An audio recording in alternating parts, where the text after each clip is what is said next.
आप सभी का स्वागत है मेरे इस वीडियो में।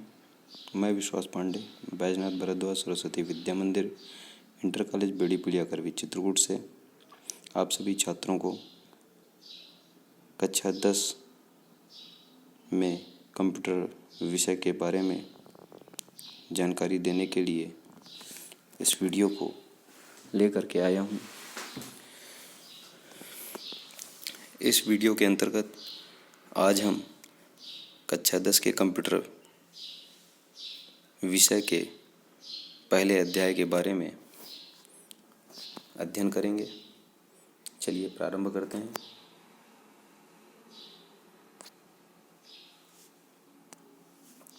कंप्यूटर का पहला अध्याय कक्षा 10 के लिए है कंप्यूटर एंड डेटा कम्युनिकेशन,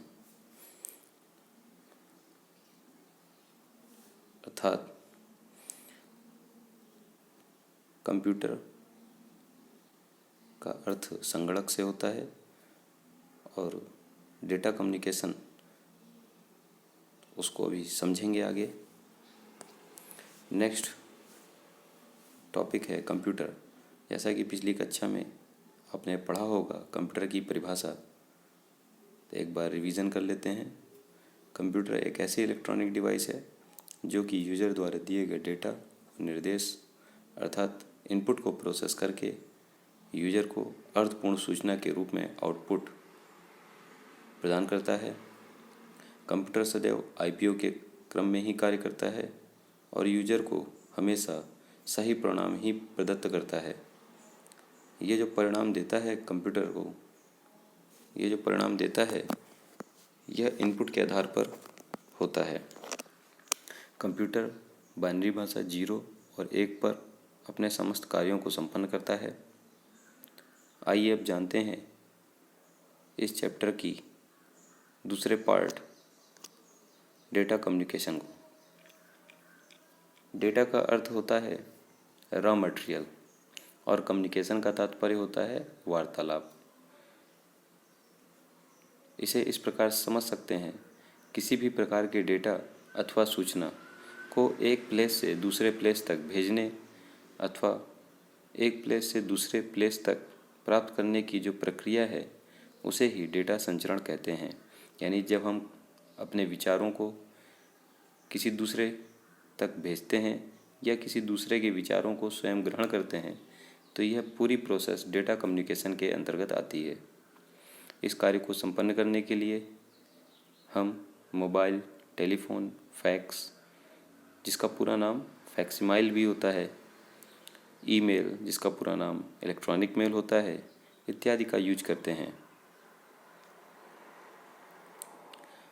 अगला टॉपिक जो इस चैप्टर का सबसे इम्पोर्टेंट टॉपिक है जिसका नाम है primary communication model.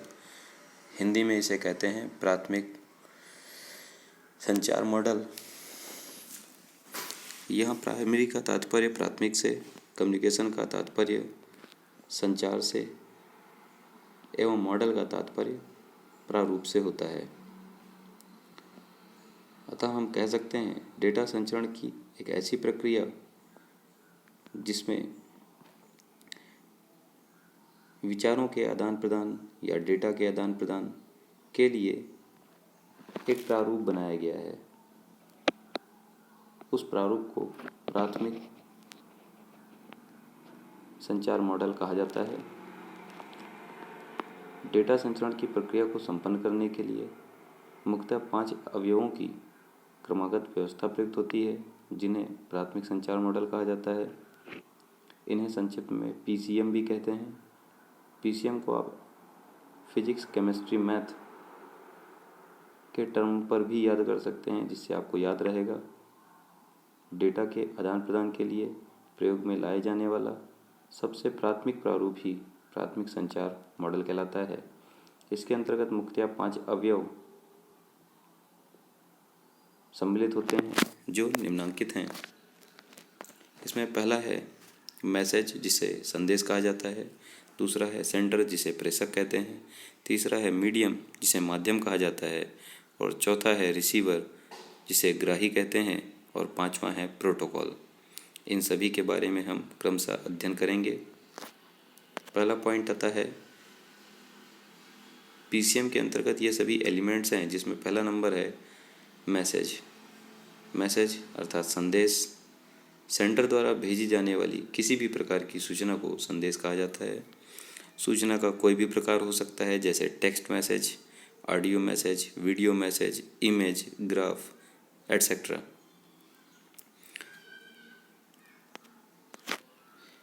Next point है सेंडर। सेंडर का अर्थ प्रेषक होता है।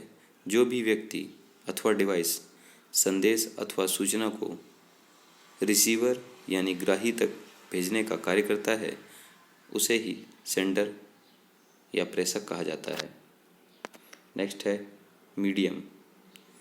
मीडियम का तात्पर्य माध्यम से है।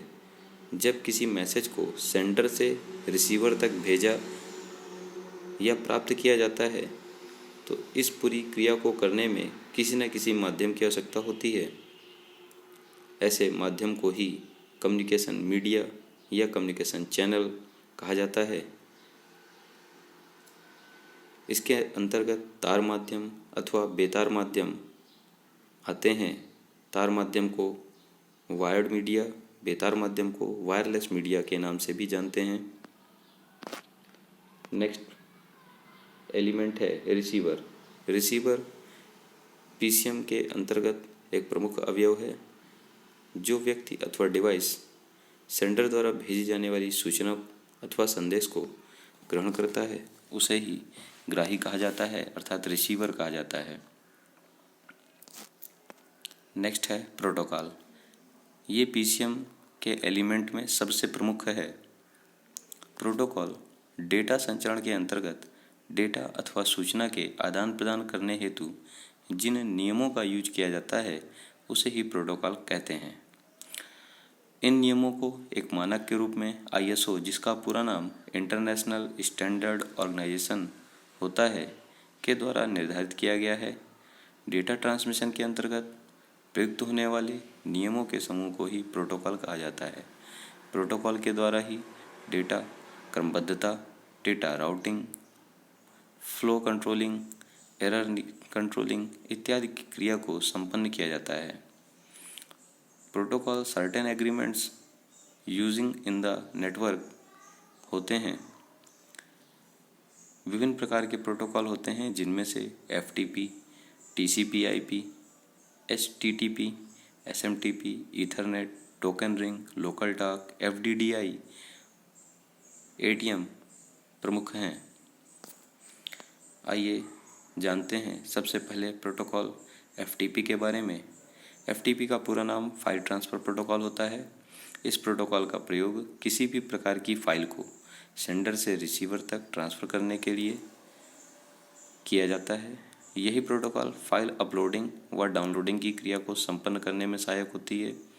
अपलोडिंग का तात्पर्य होता है अपने सिस्टम से किसी भी प्रकार के डेटा को सर्वर पर सेंड करने की क्रिया, जबकि सर्वर से किसी भी प्रकार की डेटा अथवा इन्फॉर्मेशन को अपने सिस्टम पर लेने की क्रिया डाउनलोडिंग कहलाती है।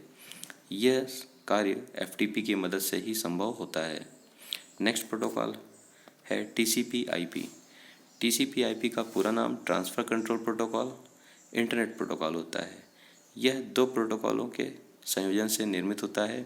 इस प्रोटोकॉल में टीसीपी का कार्य डेटा व सूचना के ट्रांसफ़र को कंट्रोल करना होता है, जबकि आईपी का कार्य डेटा व सूचना को छोटे छोटे पैकेटों में बांटकर उसमें एड्रेस असाइन करके निर्धारित स्थान तक पहुंचाने का होता है।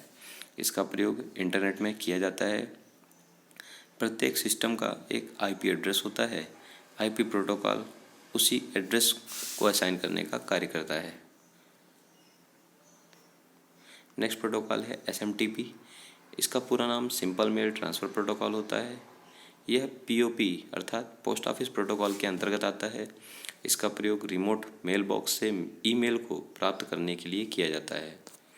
अगला है, जो कि अत्यंत महत्वपूर्ण भी है कक्षा 10 बोर्ड एग्ज़ाम के अकॉर्डिंग, ईथरनेट प्रोटोकॉल।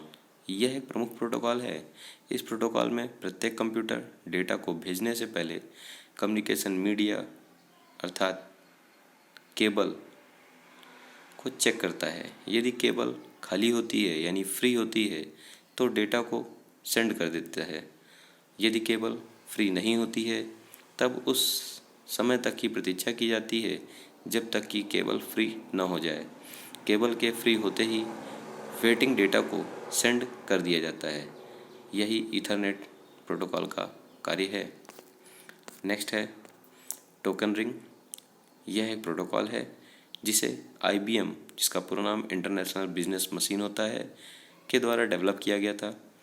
इसमें मैसेज को छोटे छोटे पैकेटों के रूप में सेंड किया जाता है। इस प्रोटोकॉल की स्पीड 4 Mbps अर्थात मेगाबाइट पर सेकंड से 16 Mbps तक होती है। इस प्रोटोकॉल का प्रयोग रिंग टोपोलॉजी में किया जाता है। टोपोलॉजी का तात्पर्य होता है किसी भी नेटवर्क को एक विशेष आकृति या अवस्था के आधार पर व्यवस्थित करना। आगे चैप्टर में पढ़ेंगे टोपोलॉजी के बारे में। नेक्स्ट टॉपिक आता है लोकल टॉक। यह एक प्रोटोकॉल है। इस प्रोटोकॉल को एप्पल कंप्यूटर कंपनी ने डेवलप किया था। आपको बता दें, एप्पल जो पहले मोटोरोला कंपनी थी, वो ही वर्तमान में एप्पल कंपनी के रूप में कार्य कर रही है। यह प्रोटोकॉल CSMA CA यानी carrier sense multiple access with collision avoidance के सिद्धांत पर कार्य करता है। यह प्रोटोकॉल बस ट्री स्टार टोपोलॉजी में प्रयुक्त किया जाता है। इसकी डेटा ट्रांसफर की स्पीड अत्यंत कम होती है। चूँकि यह LAN से संबंधित टोपोलॉजी पर ही कार्य करता है, इसी वजह से इसकी स्पीड कम होती है। अगला है FTDI। यह भी महत्वपूर्ण प्रोटोकॉल है बोर्ड एग्ज़ाम के नज़रिए से। इस प्रोटोकॉल का पूरा नाम फाइबर डिस्ट्रीब्यूटेड डेटा इंटरफेस होता है। इस प्रोटोकॉल का प्रयोग दो LAN को जो अधिक दूरी पर स्थापित हों को जोड़ने के लिए किया जाता है। इसकी डेटा ट्रांसमिशन की स्पीड 100 Mbps होती है। नेक्स्ट प्रोटोकॉल है ATM, जिसका पूरा नाम एसिंक्रोनस ट्रांसफ़र मोड होता है। आपको एक ATM के बारे में और जानकारी होगी जिसका पूरा नाम ऑटोमेटिक टेलर मशीन होता है, लेकिन इस चैप्टर में ATM एक प्रोटोकॉल के रूप पर कार्य करता है। यह एक नेटवर्क प्रोटोकॉल है। यह प्रोटोकॉल डेटा का संचरण बराबर आकार के छोटे छोटे पैकेटों के रूप में करने का कार्य करता है। इस प्रोटोकॉल का प्रयोग दो LAN को जोड़ने के लिए एवं ISP, जिसका पूरा नाम इंटरनेट सर्विस प्रोवाइडर होता है, द्वारा भी किया जाता है। इसकी डेटा ट्रांसमिशन की स्पीड 155 Mbps या उससे भी अधिक होती है। यह एक ऐसा प्रोटोकॉल है जो डेटा का संचरण बराबर आकार के छोटे छोटे पैकेटों के रूप में करने का कार्य करता है। उपरोक्त जो भी प्रोटोकॉल पढ़े हैं उसमें यह जरूरी नहीं है कि डेटा का संचरण बराबर आकार के छोटे छोटे पैकेटों के रूप में किया जाए। वहाँ पर डेटा का साइज कम या ज़्यादा भी हो सकता है। अगली हेडिंग है टाइप्स ऑफ कम्युनिकेशन। कम्युनिकेशन के प्रकार। वैसे तो कम्युनिकेशन के 4 प्रकार होते हैं, लेकिन इस चैप्टर के अकॉर्डिंग संचार के प्रकार को इस प्रकार से समझते हैं।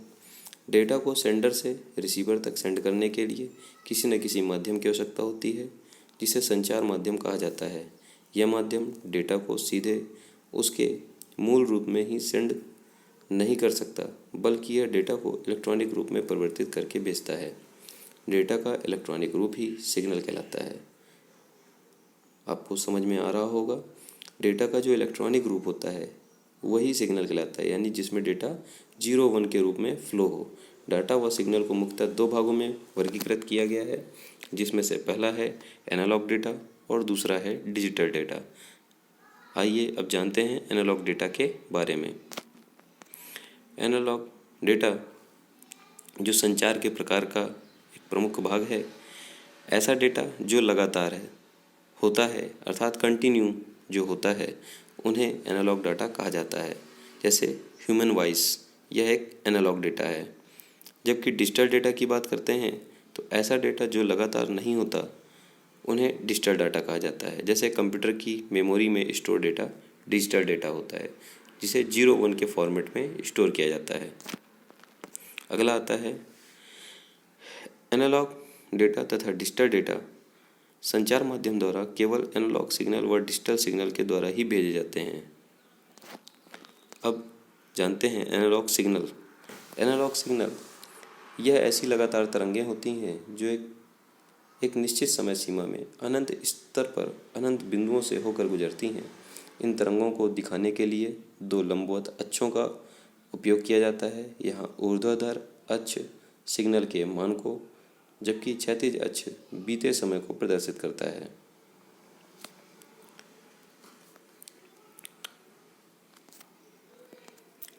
दूसरा संचार का प्रकार जो कि डिजिटल सिग्नल, जो सिग्नल अनियमित होते हैं यानी कि कंटिन्यूअस नहीं होते हैं, उन्हें डिजिटल सिग्नल कहा जाता है। इनका एक निश्चित मान 0 या 1 होता है।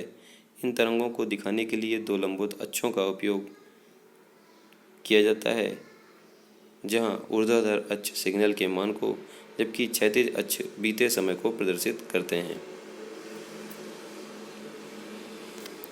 नेक्स्ट टॉपिक है एनालॉग व डिजिटल सिग्नल के मुख्यतः दो रूप हो सकते हैं, जिन्हें हम आवर्ती सिग्नल या अनावर्ती सिग्नल के नाम से जानते हैं। एनालॉग सिग्नल व डिजिटल सिग्नल के मुख्यतः दो रूप होते हैं, यानी कि जो एनालॉग सिग्नल और डिजिटल सिग्नल होते हैं उनके दो पार्ट होते हैं। उन्हें क्रमशः आवर्ती सिग्नल और अनावर्ती सिग्नल के नाम से जाना जाता है। आइए अब जानते हैं आवर्ती सिग्नल किसे कहते हैं। तो ऐसे सिग्नल जो एक निश्चित समय सीमा के बाद अपने विस्थापन को यानी अपने चक्र को पुनः दोहराते हैं, उन्हें ही आवर्ती सिग्नल कहा जाता है। ऐसे सिग्नल को पीरियोडिक सिग्नल के नाम से भी जाना जाता है। अगला आता है अनावर्ती सिग्नल। तो ऐसे सिग्नल जो एक निश्चित समय सीमा के बाद अपने विस्थापन या चक्र को पुनः नहीं दोहराते हैं, अर्थात रिपीटिशन का कार्य नहीं करते हैं, और जिनका विस्थापन परिवर्तनशील होता है, अनावर्ती सिग्नल कहलाते हैं। इन्हें अपीरियोडिक सिग्नल भी कहा जाता है।